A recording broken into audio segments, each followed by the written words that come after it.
What's up, everybody, and welcome back to Ducks and Download. In this comic book breakdown, we will be going over 3 quite amazing comics that released this last week. To start things off, let's go back with Bounty Hunters issue number 34. A little prelude, we've had Inferno Squad hunting down the Bounty Hunters crew as they've been trying to run and live with their new ally Valance after seeing Death Star plans. And we all know how the Empire is tight-lipped about Death Star plans. So this one opens up with Valance actually having a childhood flashback in a memory to kind of show his more human side, I would guess, and really give us the stake of what could be lost in this very issue. But Inferno Squad is just too good, and their plan works perfectly. Using the disguise and having Forlom under their wing, they're able to get to the ship and completely surprise the crew when they go on the offensive and begin taking them out one by one, including Zuckuss, as they know the Gand Wayfinder will be a huge problem if they don't get rid of him. And it ends there with Inferno Squad getting ready to go into the ship to find Valance, where then we jump back to the other side story of the Bounty Hunters Guild. IG-88 is about to get used by Vukura, the once was now reinstated leader of the Unbroken clan. Well, when he enters, she pretty much just says, "You can tell if someone's lying, correct? You're an IG unit, you're super smart." Affirmative. "I'm not the leader of the Unbroken clan, they are." "Well, you're telling the truth. I'm here to kill the Unbroken clan leader." And of course just begins to annihilate them as they try to destroy IG-88. These IG units are not to be messed with. Through this side story may be coming to an end, but we do get IG-88 who asks, what was the purpose of all this? And we get the simple reply of, a fresh start. Now, back to things that are about to really heat up for Inferno Squad as they enter the ship to find a bickering Bossk and Valance already on edge. They must not really know Trandoshan body chemistry all that well, as those stun shots don't seem to work on his scaly hide as well. And of course, Valance has all kinds of cybernetic implants in him to keep those things from working. Inferno Squad has their hands full as Valance and Bossk now take them to the defensive and really begin to mess the crew up. It isn't until Bossk is finally captured and a blaster put to his head that Valance is talked down of the fight and just give up the memories. And Inferno Squad wins. They wipe Valance's memory, and they're not gentle with it. Everything, including that memory we got to see of him as a young boy, it's all gone now. So we're gonna have to see where Valance is gonna go from here. How's he gonna get his memory back if he does? And what's gonna happen with this new emotionally distraught but no memory cyborg killer on a ship full of bounty hunters? Next, it seems Boba Fett's back in action in this story, and I'm excited to see where that one's gonna take us. Next up is what I would consider an award-winning comic series, the Darth Vader issue number 34. As usual, gorgeous art, gorgeous panels, and amazing covers.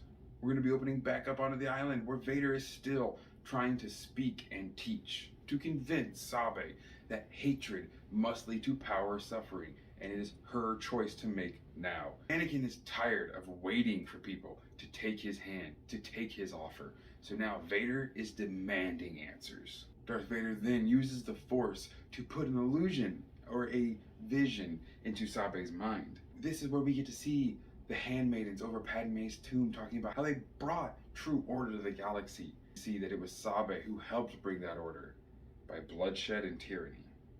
Vader trying to put these ideas into her mind to show her what could be if she simply give in. But Sabe's stronger than that, and she fights these illusions off, and that sends Vader into a tirade. He thrashes and throws and completely loses his anger and his ability to control the Force again. But in that moment talks about how he is going to not play around anymore. He is entirely there to make her understand true power, and she will choose, or if she decides to let him down again, he will kill her. They have an even more intense argument back and forth until Sabe pretty much decides that she refuses to hate and will not join Vader into the darkness. And he launches her back into the ocean in which he saved her from, talking about how he might not have been able to control the Force then, but soon he will have all of his power back. It is in that moment we see a random ship flying in, almost as if maybe some Amidalans or some rebellion fighters have tracked down Sabe through what's been going on to kill Vader.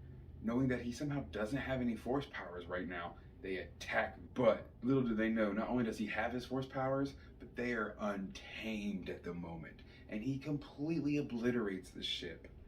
And that's when we get this amazing finishing line where the pilot lies dying in front of Vader's feet, talking about how he shouldn't have been able to do anything. He didn't have the Force, he didn't have his special powers. Vader reminds him, "I am Lord Vader. All I need is hate." So, what a good Sith line. And to bring us back to the side of light and to the Jedi, for light and life itself, to the High Republic, issue number 9. Things are not good on Jedha, as Master Laban lies dead under the very feet of the Leveler. And with that starving, always hungry Force near Vildar, he is of course doing everything he can to keep his composure as the Leveler affects him, like it does all Jedi, sending him into a complete emotional state of terror, confusion, and hopeless abandon. As Vildar is too busy trying to fight his own mental warfare, Tay takes it to hands, as he fights off the other 2 Path of the Open Hand coming at him. Through this tussle though, he kind of holds his own, but then finds an extremely powerful dark side relic. Donning this amazingly powerful gauntlet, it gives him the strength to completely turn the tide of this battle, but take him closer and closer to a consuming darkness maw.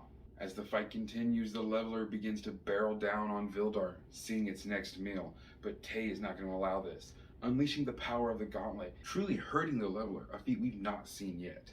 But in the process, getting hit by a stray blaster bolt.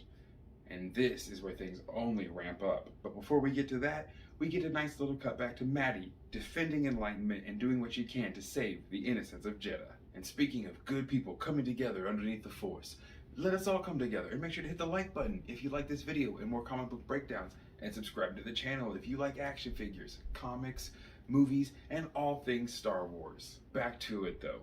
Vildar is going to be super upset at the fact that he thinks Tay might have just been killed. With this moment of reprieve he has as the Leveler lays far off, still moaning and in pain, Vildar himself dons the glove. And just like with Vader, we get this epic dark side one-liner in the end, where Vildar, now completely distraught and ready to take vengeance for those who would hurt his friend who was just trying to save innocence. Well, this one will end with Vildar screaming at the Herald, "To hell with the Force." Who knows where this next one's gonna go? A Jedi wearing a powerful dark side artifact. I have no idea how Vildar is going to take this off, how it's going to change him or corrupt him. So many amazing questions, and some of which have been answered due to Path of Vengeance. So I know nothing's going to get too bad, but I'm so curious on how it's all going to wrap up. This next issue, issue 10, the final one for Phase 2's main run, is going to be stellar, and I hope you all are as excited as I am.